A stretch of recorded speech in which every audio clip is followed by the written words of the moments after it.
Hey everybody, it's my name is Pat Miller, and I'm the Principal of Innovation with the Simcoe County District School Board, and I'm here with Greg.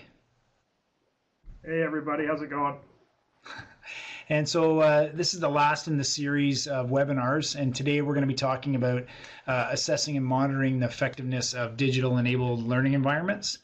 And it's interesting that Greg and I, when we started talking about getting together to kind of plan out what we're going to talk to you about today, it really made us think, both of us, about what's happening in our own systems, because it's something that we struggle with across the province. So I'm really hoping that the people that are involved in today's webinar are going to help Greg and I as much as we can, maybe give you some things to think about. Greg? Yeah, thank you, Patrick. Greatly appreciate the intro into today. It really helped as we were planning, reflect on our practice here at the school and think about what I was doing in our building to make sure that our teachers are providing the best learning environment possible for the students here at my school, and of course with our board efforts, as Patrick mentioned as well. I believe you're up steering first, Patrick. Yep. So the next slide really is, I'm thinking everyone probably has had a chance to fill this out yet, but if you haven't, it's just a link for Greg and I to be able to see who you are, where you're from, and what your level of experience is, so that we can better support you today as we kind of move through the webinar. So if you haven't had a chance to click on that link and fill that out, that would be great if you would do that now. We're also going to share the slide deck, so Patrick will show you the next slide. It has a link to the document, so you can see if anyone has the same interest as you. Grab their Twitter handles, add them to your PLN, and follow along from there. So we'll share that at the end of the seminar webinar today.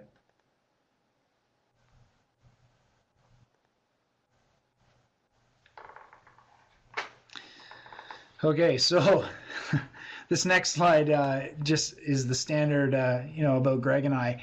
But what's interesting about it is, when you look at those two photos, I'm wondering if you can guess which one of us, Greg or I, chose the photos that go on this slide. It's another cautionary tale of be careful what picture you put out on the internet. I'm not sure where Greg got that picture from, but every time I present with Greg, he seems to find a different photo of me doing something ridiculous somewhere. This one's actually pretty tame by comparison, but just another reminder that once that photo's out there, you never know if it's going to be used for good or evil.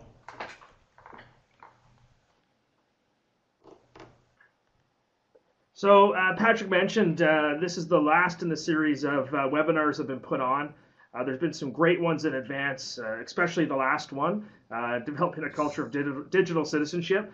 Patrick and I were also the webinar presenters for that one. We're very thankful. In the who you are sheet, the main question we asked was, did you attend our last session? So we're able to know that we can use all the same jokes and everything because we don't have any repeat customers. Maybe that's a bad sign, because nobody that was at our last webinar wanted to come to our next. I'm not too sure. But maybe we'll have to start crossing them off our Christmas list, Patrick, eh? Yeah, done. Why don't you start doing that? Do you need a pen? Yeah, have you got a pen? Yeah, sure. Here you go. Ready? 1, 2, 3. Thanks, buddy. There you go. There's our special effects for the night.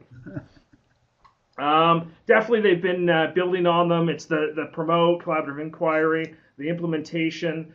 They're talking about those 21st century competencies early in the fall, a good forerunner to what the MOE was going to be releasing early winter for us. Also, started talking about just teacher capacity in these learning environments and using digital technology. And Patrick and I were talking about developing a good, positive digital footprint and that culture of being good digital citizens for leaders, teachers, students in the schools as well for our last webinar. So for today, as Patrick already mentioned, we're up here we're going to be at least starting the conversation with us here today about how do we actually assess, how do we monitor the effectiveness of what kind of learning environments we're actually creating in our schools. What I want you to do is we're going to have a little bit of a mind's on for you right here. We're going to play a video clip, and I just want you to watch for the minute and think about, is this effective use of technology?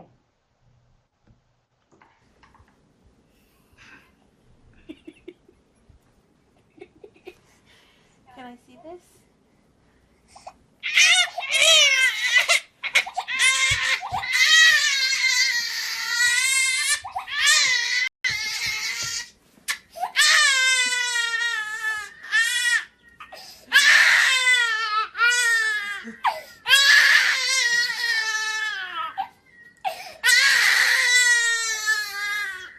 I don't know if anyone's thinking CAF call is in order for unusual treatment of a child.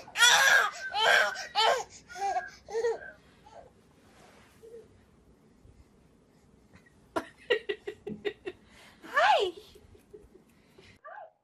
So as you're thinking about there, and we start thinking about our use of technology, either with our staff in staff meetings, use of technology of staff and students in our schools, are we doing what is the most effective as we possibly can? And when it comes to technology, what are we really going to be measuring? What are we taking a look at? In the next slide, I want you to take a look at those three pictures and think about to yourself, are these students engaged? Are they involved in some deep learning? Are they exploring topics from the best of your knowledge that you can take a look at? I'll just give you about 10 seconds, 15 seconds to scan those images for you.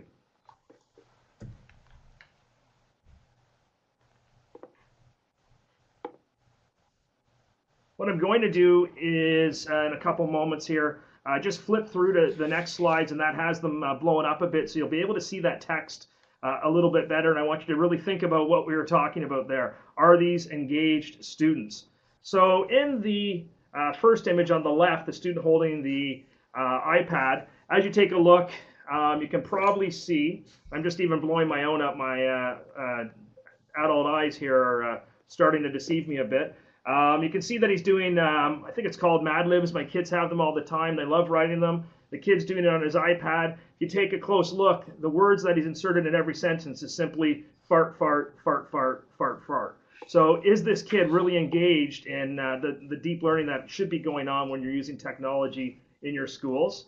The next one, you might have seen this before. This is, I think, first shared that I ever saw it was with George Kuros in one of his presentations. There's a student hammering away at the keypad in a lab somewhere. Headphones are in. Doesn't get any stimulus from inside the classroom, working on his own. But as you take a close look at that monitor, of course, nothing meaningful being done. All it's saying is simply poop, poop, poop, poop across the screen. So again, quiet kids don't necessarily equal engaged, and definitely we're going to talk about empowered shortly. That third image, as you take a closer look, student typing away on his iPad. You can see the school desk. I think we all know that imprint of the laminate wood on every student desk we see.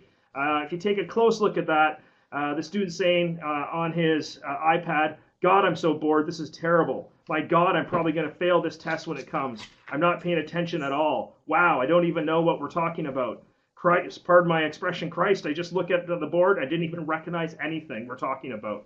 So on and so forth as you go. So here's the technology. You've got some students that appear to be engaged. What's actually going on? Now what I want you to do is consider those last three images that you've taken a look at. And on this sliding scale of student engagement, where would you put these students? First, at casual glance, if you're doing your typical administrator, principal, vice principal walkthrough, you walk by a classroom. In olden days, that quiet classroom was a good classroom. Here's these quiet students. They're typing away. They're engaged. You might think it's high attention, high commitment. But as you take a look and you go down that scale, what are we really getting at? And it's going to come upon the either you're looking at some minor ritual compliance, but you're starting to look at retrievism, and if not, some deep-seated rebellion starting to happen over the learning experience and what's going on for those students in the classroom. And what we really need to start doing as well is engagement isn't necessarily enough. What we start to have to consider is engaging's easy. You can throw like that baby in the first video. Yeah, that's going to pacify them. That's going to get them at least maybe paying a little bit of attention. What we need to start thinking about is, well, how do we actually empower the students? How do we create that learning environment, and how do we ensure that it's actually going to be implemented and delivered for our students. So the change that we want to start talking about is empowered students. On that line, I forgot when we did the upload here, I didn't put Bill Farrader's name down. He's the creator of this image that's on the screen right now at Plug Us In. Bill's a great teacher out of Carolina in the States. This is an amazing slide, very simple and to the point. Engaging students, great. Yeah, it means getting kids excited about and that's the teachers, our education system, the content we're going to deliver, the interest that we have in teaching and what topics we select for our students, and the curricula that we're going to be delivered as the Ministry of Education kind of talks about. In his perspective, what we want to start doing is talking about that empowerment of the students, giving them the knowledge and the skills so that they can hone their interests, look at their passions, and really start considering their future. So it's that idea of empowering and not just engaging. We wanted to just take a second as well when it came to technology and talk about measuring the effectiveness of it. We're not the first people to just talk about it at our school. Just want to show you a couple really recent findings, some good literature that's out there to talk about. This article, when it came out, I think it was in the fall or the spring last year, I should say. It was the OECD Students, Computers, and Learning, Making the Connection. The link is there on the bottom. Takes you to their website. You can purchase the actual hard copy pamphlet, brochure, book, whatever you want to call it. An e-version of the PDF is there as well. Some PowerPoints and a couple of videos about it. If you didn't know this was out, a ton of newspaper articles, the Globe, the Toronto Star, CBC, a ton of American institutions, even thinking about it. Edutopia ran a piece on it and everything, the impact that this actually had. Just to go through a couple of the three findings, the first thing that they're talking about is we have to make sure that the learning environments in our school are what you'd be conducive to supporting 21st century pedagogies that we're going to be doing, and make sure that children are able to get those skills that they need to be successful in, not just today or yesterday's classroom, but in tomorrow's world. Another key finding that they came up with, and this is huge for me working with in-risk students at alternative school, we really need to start talking about not just the digital divide in devices and access to the actual iPhones, the tablets, the iPads, that type of thing, but what we're really talking about as well is the inequalities in the skills that those students are being delivered. What we're giving our vocational level students to do, what we're giving our applied level students, at-risk level students. So we really need to make sure that we improve and level that playing field out for all learners. And the last one, and more often than not, when you look at some of the learning materials, an article just came out in the States today. I tweeted about it earlier today. Technology is most effective when students are doing research, they're gathering information, and most importantly, it's the real world practical project work that we're giving them. That's when the technology takes over. If you're just using it to substitute and use the same old thing and fill in worksheets and everything like that, it's more of the distraction. But when you give it a purpose, that's where it's going to take over. So those are the key findings out of this report that we had. Another good article to take a look at appeared in The Atlantic. Just the quote from the article here, the link for you to read the whole thing was, the article title was Why Technology Alone Won't Fix Schools. And it's a really great quote from the author. Technology's primary effect is simply to amplify our human forces. So in our classrooms, in our schools, technologies are going to amplify whatever pedagogical capacity our teachers have and what they're delivering. It's just going to magnify the learning that's already taking place in the classroom, unless you really start shifting and taking a look at what's happening in the classrooms. So essentially, as we all know in this probably webinar, technology is not going to get rid of all our problems. What it's really going to do is magnify them. So we have to make sure we take a look at what's happening in our schools to make sure that it's effective.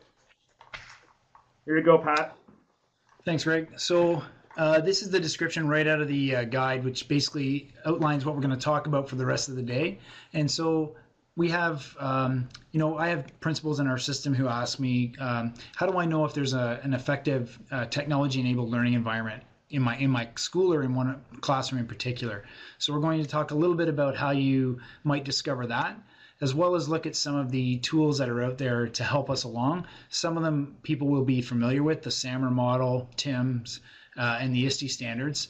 But we're also going to look at maybe some strategies to help teachers self-monitor. So if you look at the the next slide really just has our goals for today. So the first one, we're going to look at what a technology-enabled environment might look like. We'll look at those tools and frameworks that might support that in your schools. And then how do we help administrators foster creativity, critical thinking, and metacognition? And those three are the last three out of the ministry's new 21st century competencies discussion framework that came out in January. So in the first webinar last time, Greg and I talked about the first three competencies. So we're going to talk about the last three today.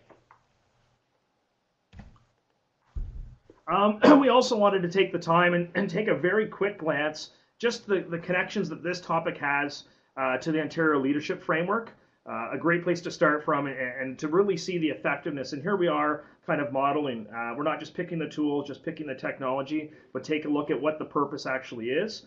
So the first one we thought about was taking a look at just developing the organization to support desired practices. And some of this tech that we're using, and we'll show a couple examples of this, is really great for that collaborative culture and definitely distributing the leadership and giving a voice to teachers so that they can see the impact they have on what goes on in the school and then start delivering that for the teachers as well. It's really good to talk about vision and action, your goals and mission for your schools as well. It's really good to help in allocating resources in support of what your vision is. You can start creating, we'll mention later, innovation budgets. School success budgets can go towards some of the innovative practices that you want to see carried forth as well. And it does help, and this is part of it when it comes to that, I guess, the monitoring that we have to look at is the right oversight. If we're going to be spending money on purchasing devices, is it going to be effective use of that money? Is the return on that investment worth what we're putting out there? Just the second quick connection is, of course, just that instructional program. Part of it is as digital leaders, connected leaders, hopefully we're able to retain those skilled teachers. We're not driving them away looking for greener pastures at other school. We want to make sure that teachers are in a collaborative environment, that we have distributive or shared leadership, and that we are sharing the vision, and not just our own vision, but building the capacity of our staff to create that collaborative vision for the entire school.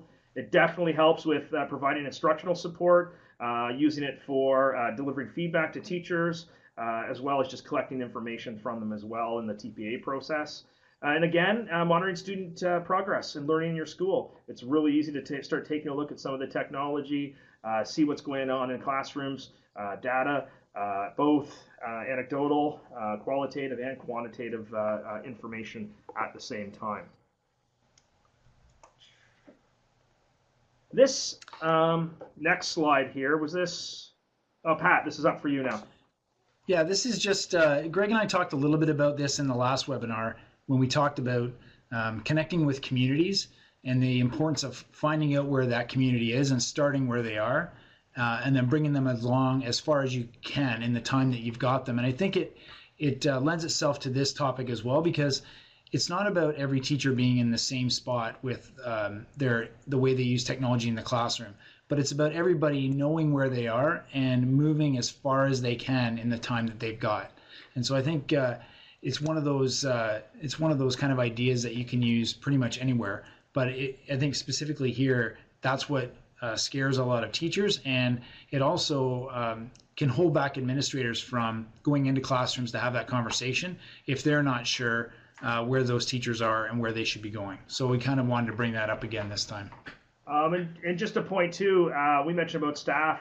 I know here working with in-risk students, it's important to know where these students are coming from as well. And we start a lot of our learning initiatives for students that have really had a hard time in learning. They haven't been engaged. They've been essentially with no voice, disenfranchised, a host of issues, never presented with the same learning opportunities. So we start them very slowly and bring them into what we're looking at for the time that we have them here in Alt Ed. We're going to take this opportunity to talk about lessons from the past that still have some really good relevance for what we're doing now and into the future. I should give the proviso that I was a history teacher at one point. So again, of course, some of the stuff that we've gone through, the same lessons apply. And what we're really talking about here is let's start thinking about building teacher capacity awareness over what is the technology going to do for us? How is it going to impact the learning? as we watch this video, it's a 1960s instructional video on how to use film technology. I want you to think of a few things. Think about, what does tech do for us? What does technology actually do? Think about some connections between what film strips were in the 60s to what we have available today. What does it take to be successful in using technology in the 1960s? Does that apply to today? And of course, why even bother using technology in the first place? We'll start the film video up now, Ben.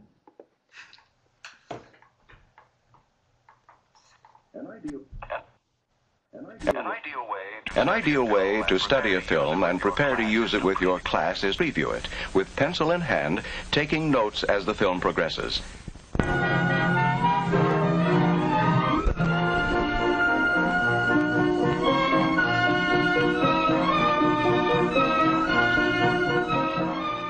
The eye of the motion picture projector cuts through the barrier of distance to let students observe people and places half a world away, to witness the drama while they consider the problems of our times. And finally, students can see through the use of classroom films what they need to understand as they develop their skills for the future. The lens of a motion picture projector is an eye that can help you stimulate, motivate, educate your students. But like any eye, it must be pointed in the right direction. Its wise use demands selectivity. Behind the eye, there must be a brain, your brain, making the selection, choosing the perspective that serves your goals. So out of those lessons from the past, I noticed Dave, Abby just talked about elementary school using that projector. I actually still remember, I didn't use one as a teacher, but I remember the film strip with the accompanying tape and the beeping. Beep, move to the next slide, beep, move to the next slide. So it's that delivering of content and information. Really interesting stories. I first started using this clip even when I used to do smartboard workshops and seminars and full day, 2-day sessions on them. I used to have a slide, and I pulled up the same slide where it was stimulate, motivate, educate your child. The technology, it's not any different necessarily. It's how we need to start using it that's important. So taking a look at opening the world for all our students, letting them have an eye on the world, the quote that's taken right from the movie, and it's that wise and selective use. What is your goal, and how is technology going to help you meet that goal? The same things that apply to film strips and projectors in the 1960s still apply for any of the technological tools we're going to be talking about today. And if you're really going to talk about the assessing and monitoring, if you haven't covered this and built the teacher capacity around this section before you even get moving in your plans in your school, we're going to have some issues there. So keep the learning up front and center. I think too, Greg, your point about those first slides where it's, are these kids engaged, and you look at what they're doing, and I always say from the doorway, from the classroom doorway, you can't tell, right? And so if your monitoring of a technology-enabled learning environment happens at the doorway, then you can't tell. So even with this projector, a principal from whenever that was taken, back in Dave's day, I guess, if the principal walked by and saw them using a film projector, they might think, well, that's cutting-edge technology. These kids must be engaged by this video. But if you don't actually come in and sit down and talk to the kids, and if you're not present in that learning, then it's difficult to tell whether they're engaged in it or not. Definitely. Thank you for that, Patrick. Go ahead. Patrick. Yep. So I was just going to say that Greg and I looked at this document in the last webinar, and it was fairly new to most people, and you may have had a chance to look through it or maybe not.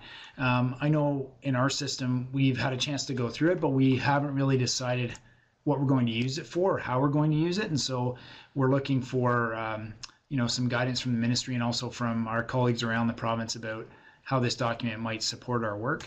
But if you haven't had a chance to look at it, I would spend some time running through it. The interesting thing towards the end, it outlines the 6 competencies that they're looking at discussing. And we've seen all of them before, the C's. But the one that I find most interesting is the learning to learn, the self-awareness and self-directed learning, and having kids discover how they learn best. And so I think that might have been the missing piece for us along the way. So we'll talk a little bit about those three today as well. Just break down a little bit. We'll try to touch on these as we're going through today. It's embedded in what we're doing. I don't think we've done it quite as overtly as we've done in our last webinar. We're going to take a look at the three that will have a focus running throughout the rest of the webinar today. The critical thinking and problem solving, it's really taking a look at those project-based learning, challenge learning, give real-life complex problems. What are they doing when they're breaking down to analyze what's going on, address the issues that are present? And it's getting about managing, designing, and looking at projects, which is not just for school, but prep for later on in life. Looking at a ton of different critical thinking tools that you're going to have, the interpretation and processing, analyzing, that type of idea. The inquiry process is huge. That's what we're looking at here. And definitely then in the next stages of learning is that connection and transferring lessons learned to new and different situations as well. The next, Greg? Yeah. The one thing about the that last slide that this one here, it's this last line, make connections and transfers learning from one situation to another. I was at a local company today, a design, web design company, and we were talking to the owners about what they need in new people coming out of school. And it was around this whole idea of we don't often stretch kids in the problem solving when we do a whole bunch of new learning around a tool or a strategy, and then we give them what we think is a problem to solve. But they know very well that we've been learning about X all week, so in order to solve this problem, I need to use that tool or that strategy we just used. And so what we talked about was providing kids with a range of tools and strategies, and then when you give them a problem, they have that whole toolkit to go back and look on to help them solve that problem. So it's not just we did division all week, so this problem that you've given me at the end is probably a division problem. It's having rich problems that require students to go back into their toolbox of a range of strategies, a range of technologies, and decide what is the best tool or strategy for this particular problem. Good, thank you, Patrick. Of course, innovation, creativity, and entrepreneurship. And then Patrick just talked about that. It's the complex problems that they're going to be faced. They can't just keep doing the same thing over. It's being able to be adaptable and bring new approaches to different situations. Being able to take things past what's given, enhance, improve, and expand on them. Risk-taking is huge. It's that idea of get them out of their comfort zones, get them moving a little bit farther and faster where the true learning is going to take place. The inquiry, research, and digging in and finding solutions to those problems that they've been presented with, having those community connections where they can take what they're doing and apply it to the world that's directly around them. We have some great uptake with activities that we use with our students with some of the local areas, community parks and things like that in our area. And of course, the idea of leading and motivating, and it's that entrepreneurial spirit. Sometimes my students aren't so positive with their entrepreneurial spirit, but it's that idea of moving forward and verging into new territory and beyond traditional silos of education and taking that learning and applying it to the real world. This is the one that Patrick mentioned. I was laughing because this is exactly where I take a look at self-aware and self-directed learning. When we start looking at tools for success and new models of learning, this is going to be key for what we're doing. Having students look back on what's worked, what hasn't worked, that metacognition is really important about how each individual student learns. The growth mindset is huge. Our engaged math efforts here in Peel District School Board, major cornerstone of that, applying that to life outside, the challenges they face, the goals, the setbacks, a lot of self-regulation issues with our youth today, so kind of reinforcing what goes on there, and we can keep going on. But realistically, it's that idea of managing all aspects of their life, their physical fitness, their wellness, the social-emotional states, and of course, their mental well-being at the same time. As we move in and go through today, what we're going to do is just show a couple things about how do you actually start talking about critical thinking, problem solving, the innovation, and the learning to learn. One example that we have, these are the tech goals for our school, 3 different sites. We'll have about 1,200, 1,300 kids in our alternative program by the end of essentially May this month. And what we started doing with staff, and this was their input as well of what students needed, and we came up with some very specific and easy goals. The first one, because we have 3 different sites, we wanted to make sure that we built teacher capacity in using tools and showing what information was out there. So we created connected lunch and learns. We have one site down here with me in South Mississauga, one in Northwest Mississauga, and another main hub site up in Brampton. And then we have about, I think we're at 12 satellite sites scattered throughout the board. So this was a way for teachers to connect into the learning that was going on, Google Classroom, collaboration tools, problem-solving activities, things like that that they could use. The next one was to start thinking about our theory of action, which still talks about providing our descriptive feedback to students. So we're tying in all our initiatives and we keep going back to them. It's not just a new thing every month, a new thing every school year. We start working on that. So it's how are you going to use, and we let them have the choice if they wanted to use Explain Everything, they wanted to start taking a look at Fresh Grade. We have some teachers with Seesaw and stuff like that. So it's the descriptive feedback is the purpose. You can pick the tool for what you want to take a look at.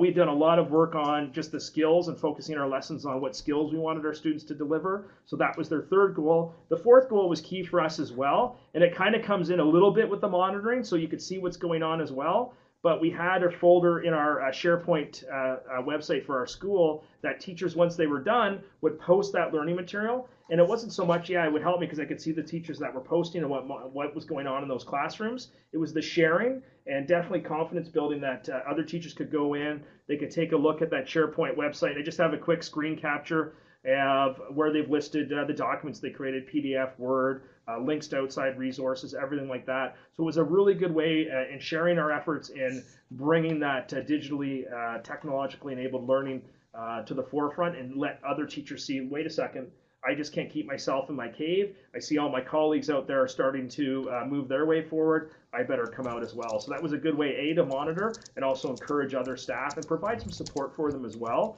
So if I have a math teacher that's created a lesson and posted on our SharePoint, a math teacher up at our Brampton site or a math teacher over at our West site could use that same lesson and keep improving it and moving it forward from there. So the definite is setting the clear goals, sharing our efforts as well publicly, breaking down those silos. The next thing that we started doing, and I think I've mentioned it, is we started embedding, creating 21st century technology-enabled learning into everything we do. One thing is in our board, we have Code 23 school success funds, and it is one of the 3 things we keep focusing on with our students. So when it's the what, and it's identify the professional learning you intend to pursue, what you're going to do, what you're going to create, it's the first one. We're talking about 21st century teaching and learning embedded into our curriculum. So that's a way to tap in and access money and funds that way, and other board initiatives. We also made it a key component of our school's TPA process as well. The template came out from all our contractual negotiations and everything that way, and then we identified what was most important for our school and what we would be looking at, and as part of our vision, and then how the teachers could contribute to meeting that vision. It's outlaid in that image just at the bottom. The school is focused to continue great work being completed, and it's 21st century teaching and learning embedded into the curriculum. We keep placing it everywhere. It's not something that's going away and we just keep building on it. So it's the 3rd year we've been adding different layers to it and expanding and entrenching it into what we're doing. Another thing that we have available as well is the last point right here is that secret pot of money. Everyone gets it every once in a while. We have our innovation fund. As a school, if a teacher is doing something really cool and amazing, they want to go a little bit deeper, they want to share it, they want to do something, I have a reserve of money that I'm able to allocate to some of the really cool and interesting things that are going on and encourage that use and support those teachers moving forward from there.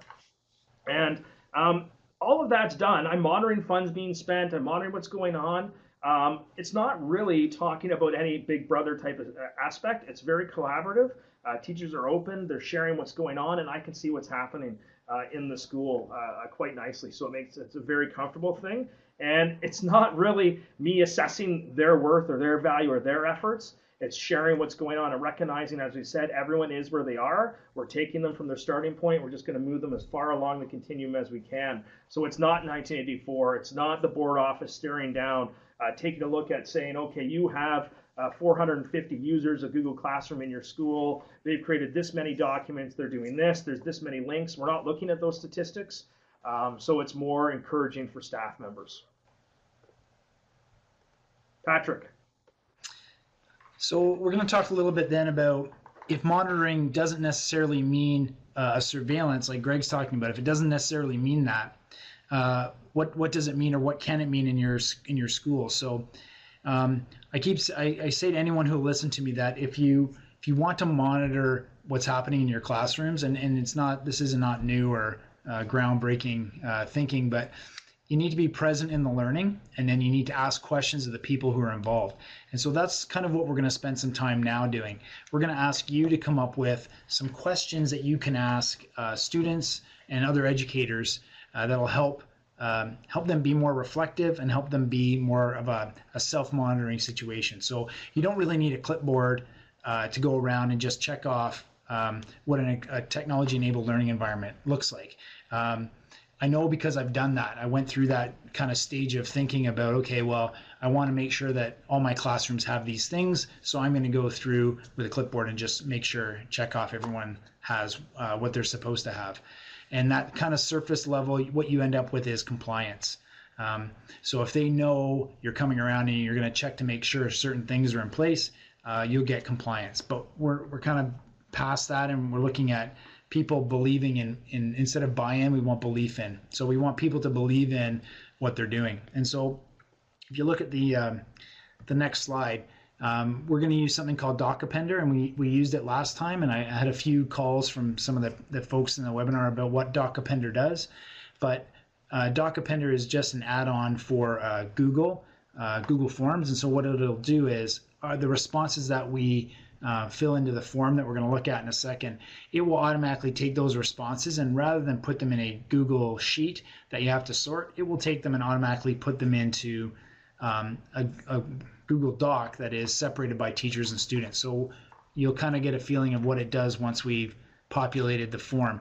But if you're interested in DocAppender and what it can do to help you save some time and organize your data, a quick Google search on DocAppender would help, or I'd be happy to help folks as well. So here's the question, and there's the form.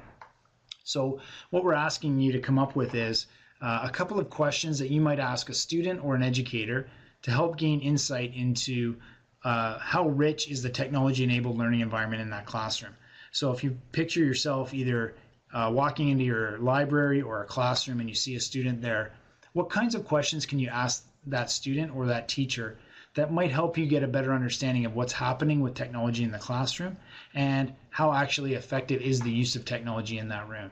So Greg and I are going to be quiet for a few minutes and give you some time to think and actually put some questions into that form, and then we'll show you the results and we'll share those documents with the group afterwards as well. So if you want to click on that link, or it's in the chat box too, and add your questions to that form, we'll give you a couple of minutes to do that. Patrick, I'm not taking off. I hear something out in the hall. I'll be right back.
Also, while you're filling out that form, as soon as you submit one, you'll get a request to submit another response. So it'd be great if everyone could fill in a couple of questions and build a little resource for all of us.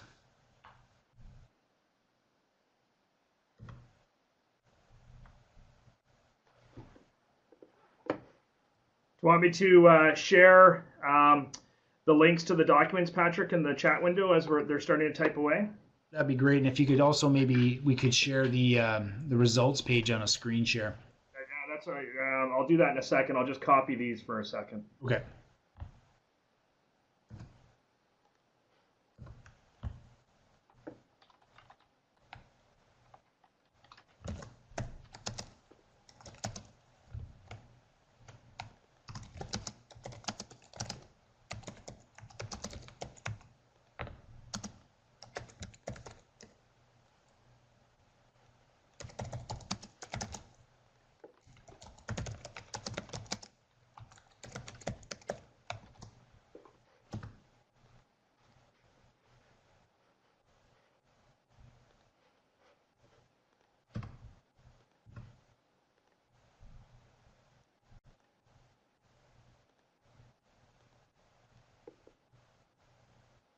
So just quickly sharing my screen right now instead of the presentation. This is the educator section. It's nice how it divides it up. So it just, is this the question that you would ask students? It's just students or educators. It tells you who. And then these questions are laid out. So how might you establish whether or not your students are using the technology appropriately or effectively? Really good idea to start looking at that. How's their monitoring, I guess, of it going there? Another good one just at the top there, creating collaborative learning culture in your classroom. What are the ways? What are the examples? So we can keep building that list as we go. Those are great questions to start asking teachers. Really good for embedding that in standard questions that you ask all your teachers in the TPA process as well. So I mentioned some of that earlier. The other one is talking about students. These are always easier. We feel a lot more comfortable asking students questions. Sometimes it's more challenging for staff, but those questions are the hard ones that need to be asked. Learning most effectively with others, collaborating, connecting, how's technology help you learn? Those are always my go-to questions as I walk around my school, talking with students in the hallways and in the classrooms at the same time.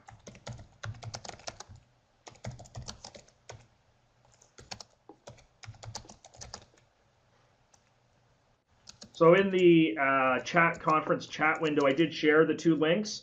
On the version we'll share out as well on the Google Doc, it does have the link for educators and students as well. So that won't be hard for you to grab and use going forward.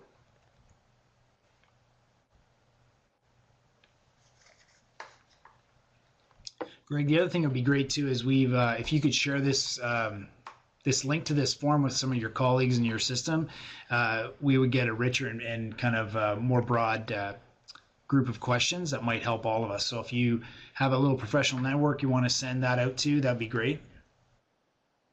We put it out just earlier. Twitter is a classic example. Share the link that we had, not the original. The results are great, but make sure that form link goes as well from the slide at the same time.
Just a couple more minutes, Greg. Yep.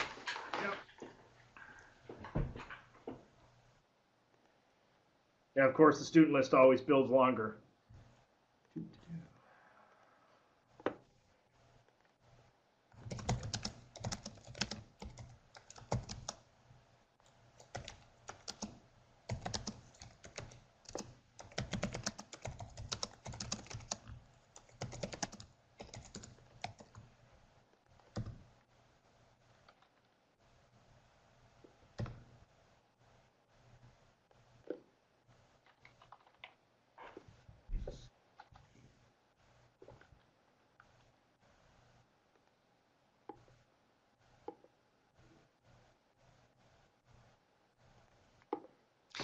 we're seeing a lot of questions that are asking people why they chose that tool for that task.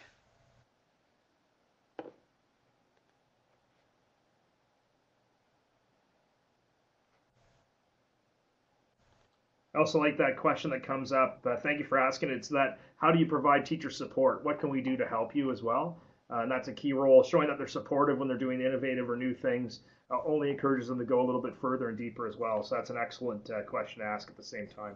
Right. Somebody also asked, what new learning can I support you with in technology-enabled learning environments? I think you learn a lot about a staff member or a student even when you ask them, what support do you need to help you do what you need to do? Yeah, their open stance to learning type of an idea is key. Ready to roll on here, Patrick? Yep, I think that list can kind of carry on.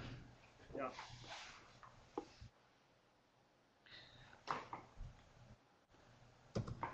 So one of the things that Greg and I were talking about over the last couple of weeks is this idea that we've got this huge untapped group of people that know a lot about what happens in classrooms, and we don't always go to them and ask them, and that's the students. So and then that little quote that's under there with the kid with the loudspeaker. So often school is what we tell kids they need, rather than kids telling us what they need. And I think the more time you spend with students, asking them what they need and what tools they need to be successful, will help with a whole range of issues. But one of them is around engagement and empowerment, which Greg was talking about earlier.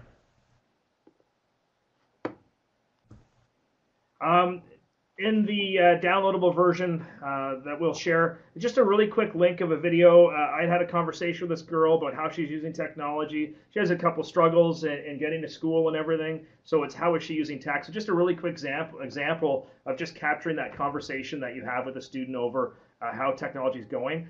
Ben, I'm actually going to skip showing the video to save some time today. When we give you that regular one, you'll be able, participants, to take a look at it from there.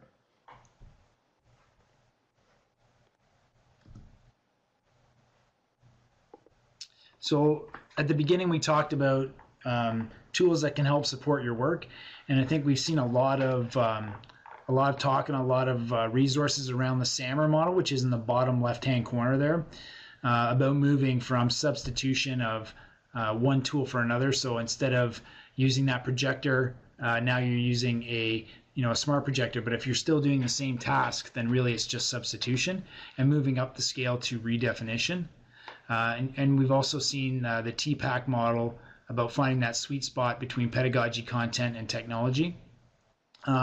We were going to spend some time today talking about TIMS and ISTE, but in the interest of time, we'll just look quickly at the technology integration matrix. And if you haven't seen that one, it's worth having a look at as well. It's just a different way of visualizing how to move from the beginning stages of where a staff might be and moving them further along. And I think it's easier for staff to find themselves on that continuum.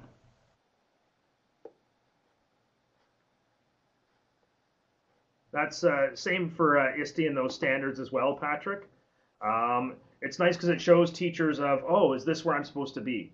And it's that target. We may have our school board vision or our school vision, and those ISTE stands are a good starting point for where do I go, what should I actually be doing, what does it look like in my classroom. What's nice, we've got a link to a PDF there for you for the ISTE standards for teachers, but it's really good because it also has the standards for students. So what is it going to be like for using technology and technology-enabled learning for students, for teachers, for administrators like all of us in the webinar today, and they go even one higher. I do believe it's out there for superintendents and administrators above that, so your senior admin teams.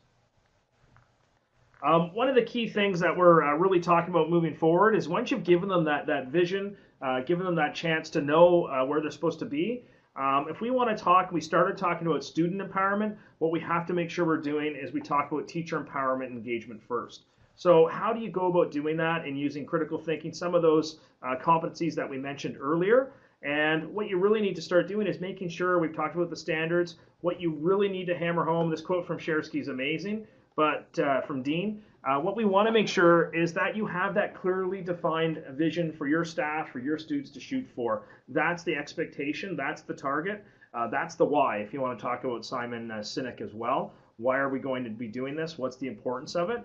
And just as an example of doing that and building the capacity, empowering staff, our school here has been doing a pretty big shake-up for Alt Ed and Peel, lots of staff consultation with our leadership group going forward, rolling everything out.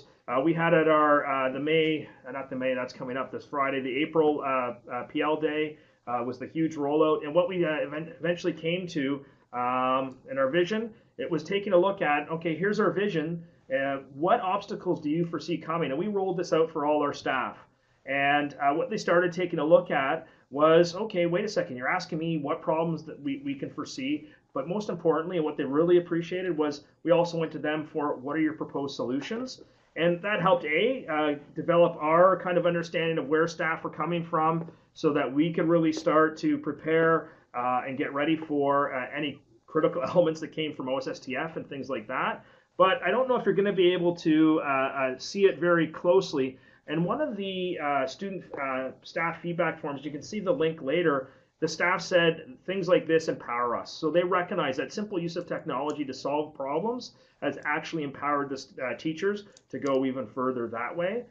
We do the same thing. Our board is going through a revisioning right now. Those two pictures that are on the slide was essentially the core for the last 5 years of the vision for 21st century teaching and learning for Peel District School Board. We have been under an undertaking started last spring before the labor interruptions in Peel, and we've been working on it all year and gathering input, and building support has been key for us in going ahead, so getting teachers on board so they know where we're going. So we've been busy building support, tons of time in doing book talks, film reviews, study groups, everything like that, wherever we possibly can, funding what's going on in schools, principals approaching us. A big one that's there as well that rolled out was George Couros' new book, Innovator's Mindset, out in a lot of different schools, a lot of different groups, curriculum instruction delivering it. Our information technology resource teachers are using it. Will Smith's book, From Master Teacher to Master Learner, was a heavy influence as well. And we've been rolling it that way. So it's that building the capacity and the visioning going ahead. And then actually PDSB and Patrick Ford Simcoe did the next slide as well. Right, so this clip is from Most Likely to Succeed. And so on the PA Day in April, we screened it in all of our elementary and secondary schools in a common screening. So we had about 95 locations where elementary and secondary teachers were together watching this film. And we kind of set it up with a message from one of our superintendents, which talked a lot about what Greg was talking about in terms of giving people permission to try things. So Anita Simpson, our superintendent of program and innovation, set up the movie by saying, you know, you have the permission to try. And then we showed the movie, and then we followed it up with a short video about it's already happening in places around our county. So if you haven't seen the movie, if you haven't had a chance to screen it yet, this is the trailer for it. Do we have time for the trailer, Greg? It was supposed to be a 45-minute session, so we're approaching an hour already. Okay, so the trailer is available. It's in the slides. It's only a couple of minutes, but it'll give you an idea of what the film's about. But if you're interested in screening this film in your own district and you need a contact info, just send me a note through the chat, and I'll make sure you get the contact info to screen the movie. And the link will be there as well for them when we do move forward. And just an example of, this is what we wrote out. The movies we're showing, we did it here in Peel, one big central showing at a high school. And then we've ordered, I don't know how many copies where individual schools are signing out for showings at their school when it's convenient, a PL day, staff meetings, things like that. So we're also doing the Most Likely to Succeed and building that energy and passion for bringing that change. So getting it rolling and getting it out there and seeing what's happening has been key. Just a little bit back to just talking about revisioning.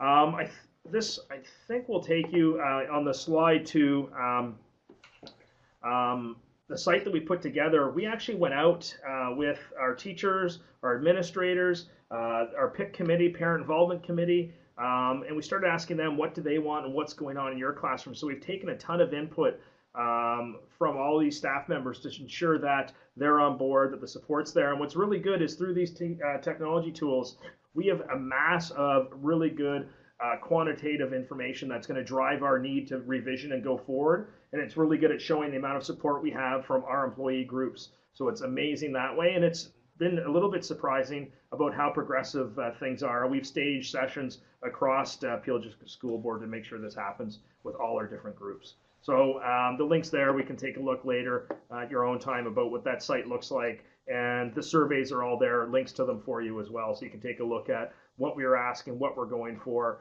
in our revision of global competencies at Peel District School Board.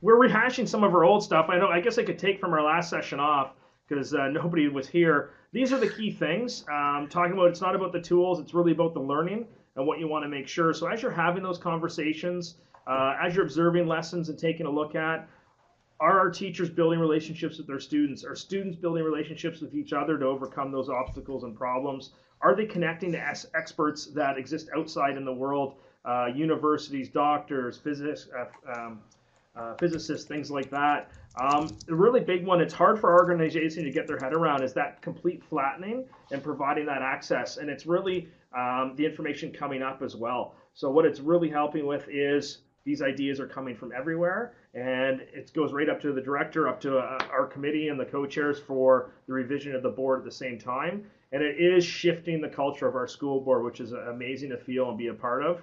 And we are modeling how we're learning from everybody. It's the teachers together, students are showing us everything that way. It's the stories of the learning that's going on in our school board that we want to bring to the surface. So that's key there. And part of it is too, and it's the one on the left, it's all about the balance. Sometimes paper is great. We use flip chart paper in some of our revision, and we've used sticky notes. We've done the dot matrices and everything like that. It's just seeing where teachers are and knowing where we have to go that's been key.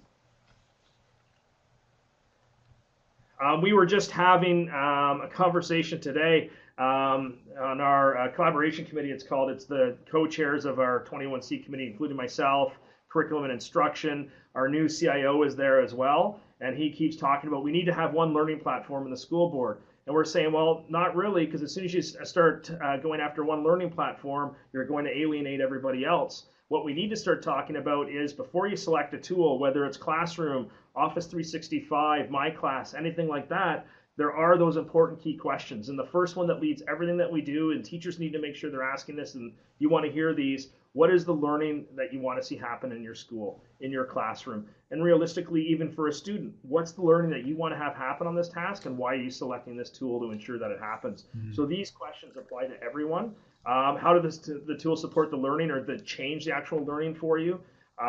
Does the learning tool actually make the learning deeper? Or is it just obfuscate the whole situation for yourself? Does it leave cloud the point? Is it tool, device, platform agnostics? We want to avoid any of the over Microsoft, Google type of idea. And the last one we always mention is a bit of a, have you read the terms and conditions? Making sure you know what's implied. And I mentioned, I don't know what the details are. I'll look into it. We have lots of staff using Seesaw, and there might be some information issues about data and everything that way with Seesaw. So start taking a fine look at that information as well. We're getting close to the end here. You want to keep dialogue, network sharing. Of course, the On Ed Leaders hashtag is there. Fantastic resource for Ontario educators. And what's really cool about that, we talked about the flattening of the organization here. The On Ed Leaders, it might have been started by OPC, CPCO, and ADFO, but it's now become a hashtag that any leader in education is now using in Ontario, and that's absolutely fantastic.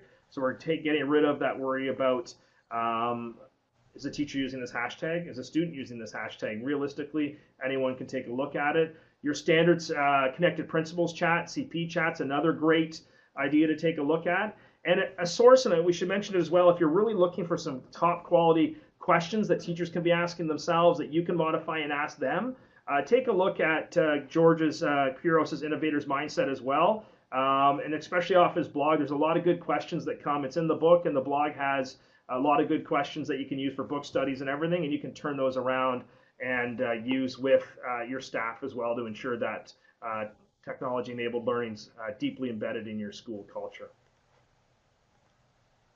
Patrick, why don't you do this last one? Yep. So it's this is the last slide we've got for you today. But what we wanted to do is send you away with something to try, either when you're done the webinar or sometime in the next day or two. And so they're listed there for you, and just choose one, or if you want to do all three, I know Greg will do all three.